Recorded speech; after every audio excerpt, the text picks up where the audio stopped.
Hello बच्चों, welcome back to Hindi class. आज हम क्लास 9th के पाठ नंबर 12 सिया राम शरण गुप्त जी द्वारा लिखित कविता एक फूल की चाह के बारे में जानेंगे कि किस प्रकार इस कविता में उन्होंने दर्शाया है कि एक मरने वाले स्टेज पे एक बच्ची होती है, उसका अंतिम समय होता है और वो एक फूल की चाह करती है, लेकिन वह उस फूल को नहीं ले पाती। एक फूल की चाह में ही उसका जीवन समाप्त हो जाता है, लेकिन वो फूल नहीं ले पाती है। क्यों? क्योंकि वो एक अछूत जाति से होती है, निम्न जाति से होती है। तो इस पाठ में हमें सियाराम शरण गुप्त जी ने इसी के बारे में बताया है। यह कविता थोड़ी लंबी जरूर है, लेकिन इसमें हमें बहुत ही अच्छा मैसेज दिया गया है कि किस प्रकार एक फूल की चाह छुआछूत की समस्या से संबंधित कविता है। वहाँ पे उनके जो गांव होता है, वहाँ पे महामारी फैली होती है और एक बालिका उसकी चपेट में आ जाती है। वह अपने जीवन की आखिरी सांसें ले रही है और अपने पिता से अपनी इच्छा बताती है कि उसे उसके अंतिम समय में देवी के प्रसाद के रूप में एक फूल चाहिए। जो पिता है वो बड़ी दुविधा में है, असमंजस में है, क्योंकि देवी के जो फूल लेने के लिए मंदिर जाना पड़ेगा और मंदिर में निम्न जाति के लोगों को, छूतों को जाने की इजाज़त नहीं होती है। लेकिन वो किसी तरह फिर भी अपनी बेटी की इच्छा को सामने रखते हुए मंदिर में चले जाते हैं और जल्दी वहाँ से एक फूल ले लेते हैं माता के चरणों से। लेकिन वो जल्दी जल्दी में वहाँ से पुजारी से प्रसाद लेना भूल जाते हैं, जिससे कि वो लोगों की नज़रों में आ जाते हैं और लोगों को पता चल जाता है कि ये अछूत जाति का है। लोग उसे इतना मारते हैं कि और उसे न्यायालय कोर्ट में ले जाते हैं। वहाँ पे उसे 7 दिन की सज़ा होती है। 7 दिन के बाद जब वो वापस आता है तो उसे अपनी बेटी की जगह उसकी राख ही मिलती है, उसकी मृत्यु हो चुकी होती है। तो इस मार्मिक जो कविता है, इसमें कवि ने छुआछूत की कुप्रथा को बताया है कि मानव जाति पर यह किस प्रकार से कलंक है। चलिए उनके द्वारा लिखित कविता के द्वारा आज हम जानेंगे। उद्रेलित कर अश्रु राशियां, हृदय चिताएं धधका कर, महामारी प्रचंड हो फैल रही थी इधर उधर। कवि महामारी की भयंकरता का चित्रण करता हुआ कहता है कि चारों ओर गांव में एक महाभयंकर महामारी फैल गई थी। उसके कारण जो लोग पीड़ित हो गए थे, उनकी आंखों में आंसुओं की झड़ियां उमड़ आई थी। जो उनके हृदय थे, मन थे, चिताओं की भांति धधक रहे थे। सब लोग दुख के मारे बेचैन थे। क्षीण कंठ मृत वत्साओं का करुण रुदन रुदांत नितांत भरा हुआ था। निज के श्रम में हाहाकार अपार अशांत। अपने बच्चों को मृत देखकर जो माताएं थी, जिनके बच्चों की मृत्यु हो गई थी, माताओं के कंठ अत्यंत दुर्बल स्वर में करुण रुदन निकल रहा था। वातावरण बहुत ही ज़्यादा दुखी था। वहाँ पे देखकर दूसरों का मन भी दुखी हो जाता था। सब और अत्यधिक व्याकुल कर देने वाला हाहाकार मचा हुआ था और माताएं रो रही थी। बहुत रोकता था सुखिया को, न जा खेलने को बाहर, नहीं खेलता रुकता उसका, नहीं ठहरती वह पल भर। सुखिया का पिता उसे बहुत रोकता था कि बेटे बाहर खेलने के लिए मत जाओ, लेकिन बच्चे हैं तो वो जो इस कविता में हमें एक बच्चे सुखिया उसके बारे में बताया है कि मैं अपनी बेटी सुखिया को बाहर जाने से बहुत रोकता था, मना करता था। मैं बार बार कहता था कि बेटी बाहर खेलने मत जा, परंतु वह चंचल और जिद्दी थी। उसका खेलना जो था वह रुकता ही नहीं था एक पल के लिए भी। वह पल भर के लिए भी घर में नहीं रुकती थी। मेरा हृदय काँप उठता था, बाहर गई निहार उसे, यही मनाता था कि बचा लूं किसी भांति इस बार उसे।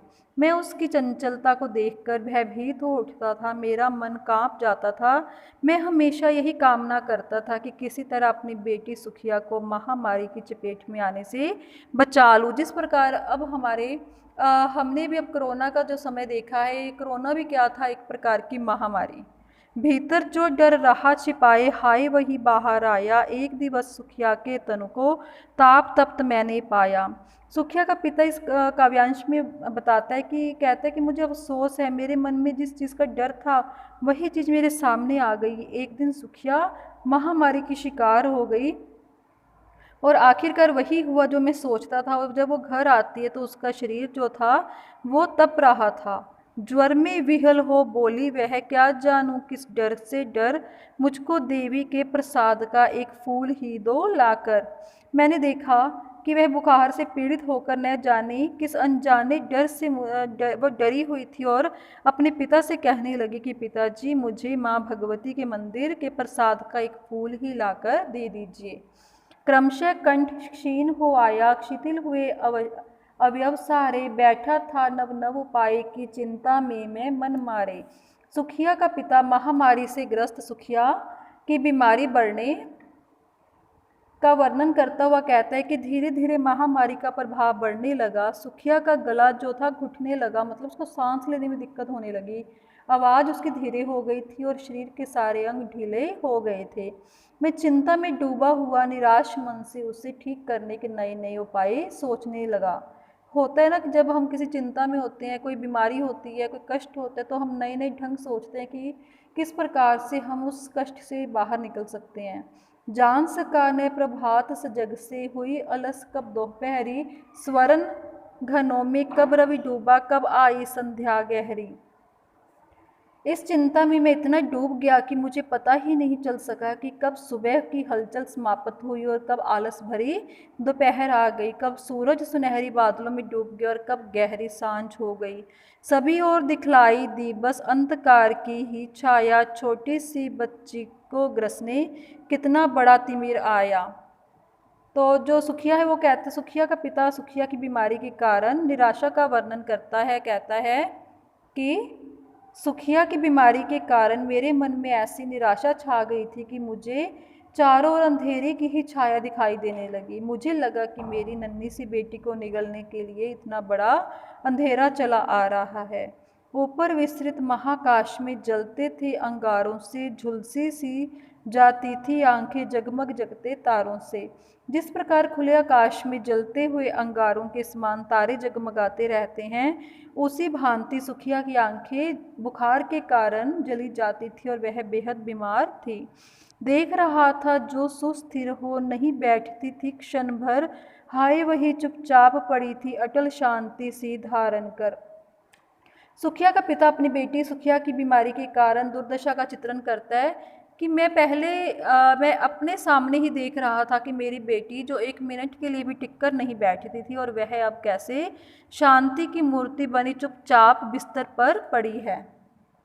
सुनना वही चाहता था मैं उसे स्वयं ही उकसाकर, मुझको देवी के प्रसाद का एक फूल ही दो लाकर।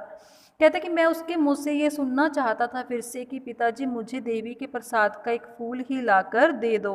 क्यों सुनना चाहता था? क्योंकि वह चुपचाप बिस्तर पर पड़ी हुई थी। ऊंचे शैल शिखर के ऊपर मंदिर था विस्तीर्ण विशाल, स्वर्ण कलश सरसिज विसित थे पाकर समृद्ध रविकर जाल। ऊंचे पर्वत की चोटी के ऊपर एक विस्तृत और बड़ा विशाल मंदिर था जिस गांव में वो रहते थे। उसका कलश सोने से बना हुआ था, उस पर सूरज की किरणें सुशोभित हो रही थी और किरणों से जगमगाता हुआ कलश ऐसा खिला खिला प्रतीत होता था जैसे सूरज की रश्मियों को पाकर कमल का फूल खिल जाता है। दीप धूप से आमोदित था मंदिर का आंगन सारा, गूंज रही थी भीतर बाहर मुखरित उत्सव की धारा। मंदिर का सारा आंगन दीपक की रोशनी और धूप की सुगंध से महक रहा था। मंदिर के अंदर और बाहर सब और उत्सव जैसा उल्लासमय वातावरण था। भक्त वृंद मृदु मधुर कंठ से गाते थे सब भक्ति मुद में, पतित तारिणी पाप हारिणी माता तेरी जय जय। भक्त जो मंदिर में भक्त खड़े थे टोली बनाकर, ग्रुप बनाकर, वो अपनी मधुर और कोमल आवाज में भजन गा रहे थे और कह रहे थे कि हे पतितों का उद्धार करने वाली माता, हे पापों को नष्ट करने वाली माता, हम तेरी जय जयकार करते हैं। पतित तारिणी तेरी जय जय मेरे मुख से भी निकला, बिना बड़े ही मैं आगे बढ़ा, आगे को जाने किस बल से ढिकला। सुखिया के पिता के मुंह से भी माता का जय गान निकलने लगा। उसने भी दोहराया कि हे पतितों का उद्धार करने वाली माता, तुम्हारी जय हो। यह कहने के साथ ही न जाने उसमें कौन सी शक्ति आ गई जिसने उसे आगे की तरफ ले गया। वो धक्का लगाकर और पुजारी के सामने जाकर अचानक ही खड़ा हो गया। पूजा स्थल के ऊपर वो अचानक ही जाकर वहाँ पे खड़ा हो गया। इस प्रकार इस कविता में हमने पार्ट 1 में यहाँ पर सुखिया के पिता की बेबसी के बारे में जाना है।